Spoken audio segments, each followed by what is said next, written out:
Ja, willkommen zurück auf meinem YouTube-Kanal. Heute machen wir eine Tour mit dem Garmin Edge 1040 Solar. Und ich möchte euch heute mal zeigen, wie gut ist die Solarkraft, beziehungsweise lohnt sich das überhaupt entsprechend mitzunehmen. Ich habe den Garmin Edge Solar auf 100% Akku vollgeladen und ich zeige euch mal ganz kurz, was für eine Tour wir machen, wie das Wetter aktuell ist. Ja, würde ich sagen, legen wir los. Ja, heute machen wir eine Tour von 67,63 Kilometern, angesetzt in 3 Stunden 21. Wenn ich sie durchfahre, es wird wahrscheinlich ein bisschen mehr werden. Es sind so ein paar kleine Berge dazwischen. Wir fahren Richtung Fronten, dann Füssen, Anschluss Neuschwanstein vorbei und dann wieder zurück nach Reute in Österreich. Was die Solarkraft angeht, wir haben aktuell 88%. Das Garmin Edge ist jetzt auch nicht zu 100% gerade am Lenker, es ist so leicht angeschrägt, dass ich es besser ablesen kann.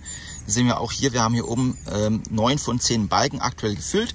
In den letzten 100 Sekunden sehen wir jetzt einfach hier auf Fortschreiten, wie das Ganze aussieht.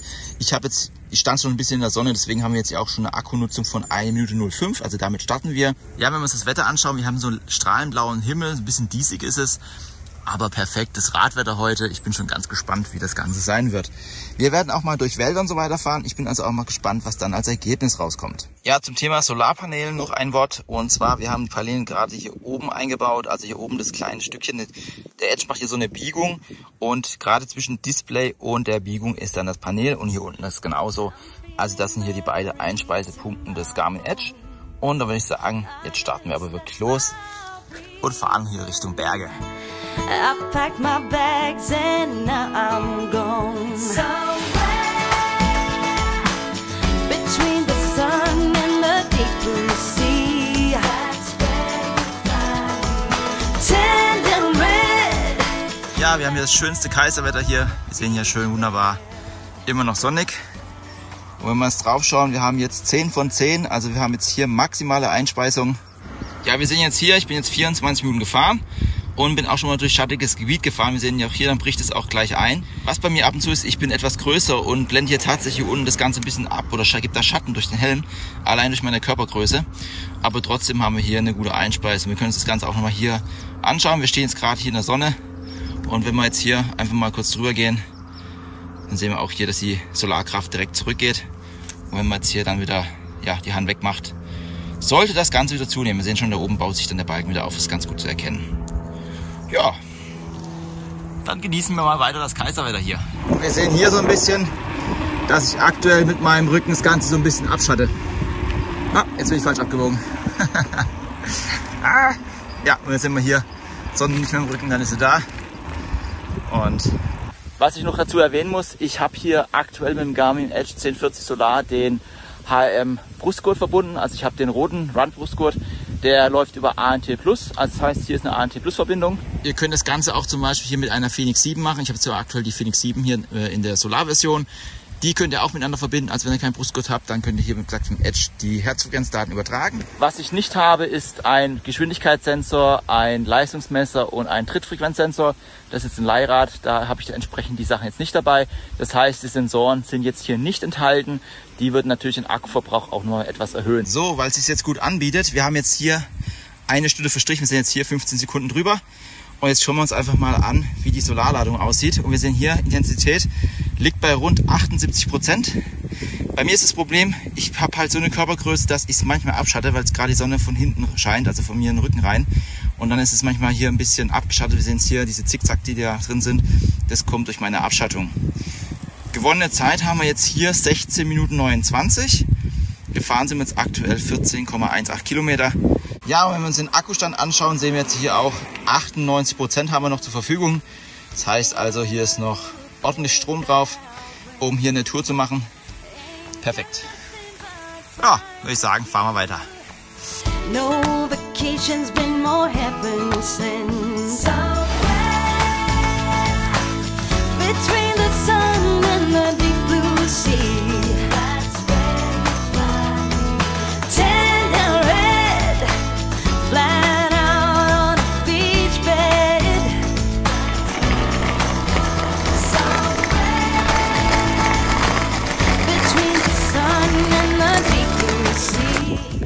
Ja, ich werde jetzt hier eine kleine Pause machen. Jetzt schauen wir mal ganz kurz, was die Einspeisung macht. Wir sind jetzt hier gut in der Sonne gefahren. 52 Minuten plus haben wir gemacht. Durchschnittliche Nutzung von 79%. 39 Kilometer haben wir jetzt hinter uns. Ja, und die Fahrzeit beträgt aktuell 3 Stunden und 2 sind wir jetzt gefahren. Und wenn wir jetzt mal gucken auf den Akkustand, sind wir immer noch bei 96% oder beziehungsweise jetzt bei 96%. Da kann man nicht meckern. Ja, ich werde jetzt erstmal was Leckeres hier essen. Ich habe so Hunger. So, und dann werden wir den Edge jetzt entsprechend hier auch auf Pause stellen. Und dann geht es danach weiter. So, Pause beendet und ich habe in meiner überragenden Schusseligkeit versehentlich nicht die Tour angehalten, sondern die Tour beendet. Das heißt also, ich habe jetzt hier 2 Teile und die Solarladung wird jetzt hier quasi zweigeteilt, aber wir merken uns einfach 52 Minuten haben wir jetzt schon aufgeladen. Ja, das sehen wir auch das Unglück, die eine Tour. Ja, dann starten wir einfach hier frisch, das ist aber auch kein Problem. Wir nehmen jetzt einfach hier die Strecke nochmal und dann wird die einfach entsprechend hier weitergeführt. Wir werden auch noch gefragt, ob wir hier am Startpunkt wollen. Nee, wollen wir nicht zum Startpunkt navigieren. Und dann geht es einfach hier direkt weiter. Ja, das ist sehen, die Solarladung ist auch wieder hier im vollen Gange. Und wir merken uns jetzt einfach hier 52 Minuten. Und der Akkustand ist immer noch bei 94%. Aber wir sagen, fahren wir los.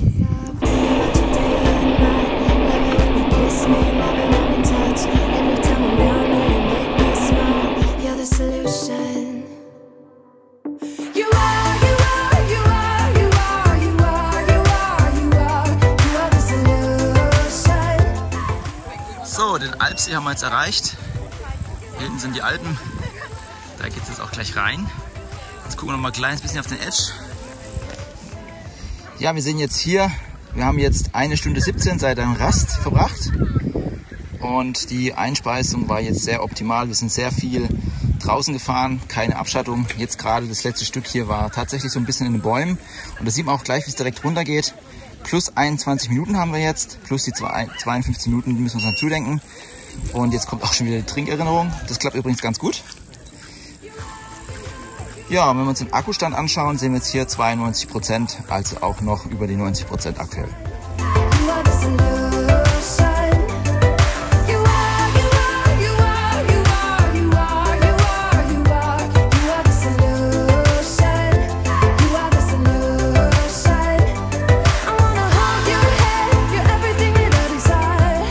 Tour beendet. Wir haben jetzt hier knapp 70 Kilometer geschafft und wie ihr hinten im Hintergrund seht, das Wetter ist schlechter geworden, Gewitter ist da und entsprechend ist natürlich die Solareinstrahlung auch weniger geworden. So, wenn wir das Ganze jetzt mir auf dem Edge anschauen, wir sehen jetzt hier, dass wir weniger Solareinstrahlung hatten durch die Gewitterwolken, die wir sehen.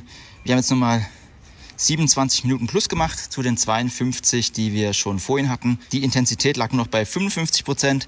Das waren die letzten 28 Kilometer, die wir gemacht haben. Und wenn wir uns den Akkustand jetzt anschauen, dann sehen wir hier 90%. Das heißt also, für eine Tour mit knapp 70 Kilometer haben wir jetzt 10% Akku gebraucht. Wobei man auch hier dazu sagen muss, dass ich, wie gesagt, keinen Powermeter hatte und keinen Geschwindigkeits- bzw. Trittfrequenzsensor, sondern nur einen Brustgurt. Hier wären vielleicht noch 1, 2, 3, 4 Prozentpunkte weniger. Aber nichtsdestotrotz ist es ein guter Wert. Wir haben das Ganze noch ein bisschen zu verifizieren. Wir sehen jetzt hier, wir haben heute 5 Stunden 21 die Tour gedauert, 627 Höhenmeter und 68,67 Kilometer haben wir gemacht. Im Vergleich, wenn wir uns mal die Phoenix kurz anschauen, die Phoenix 7 habe ich am Handgelenk gehabt, sehen wir hier war nicht die optimale Einstrahlung, also anders als beim Edge, weil der Edge einfach die bessere Position hat, also einfach die Lage hier direkt am Lenker und hier oben die Solarpaneelen wirklich schön in der Sonne, ist es halt bei der Phoenix etwas anders. Da haben wir das Ganze hier so am Lenker und es ist nie der optimale Winkel, um das Ganze hier mit der Einspeisung zu füttern. Und das sehen wir hier auch eindeutig in der Einspeisung. Nichtsdestotrotz, auch hier ist natürlich ein bisschen was geladen worden. Ja, ich muss sagen, ich bin doch wirklich positiv überrascht, was das Ergebnis angeht vom Edge 1040 Solar. Ich hatte natürlich jetzt auch optimale Werte, um das Ganze hier aufzuzeichnen. Das ist natürlich nicht immer gegeben, aber 10% Verbrauch bei 70 Kilometern ist doch wirklich eine ordentliche Leistung. Wenn das Video gefallen hat, ich habe hier oben auch nochmal eine Playlist über die Garmin-Geräte, da kannst du mal vorbeischauen, beziehungsweise eine Best-of-Playliste zu meinem Kanal, da siehst du, was ich sonst noch alles mache. Wenn dir das Ganze gefallen hat, lass doch auch gerne ein Abo da. Ich würde mich auf jeden Fall freuen, dich hier wieder begrüßen zu dürfen. Ansonsten bedanke ich mich für deine Zeit. Tschüss, bis zum nächsten Mal.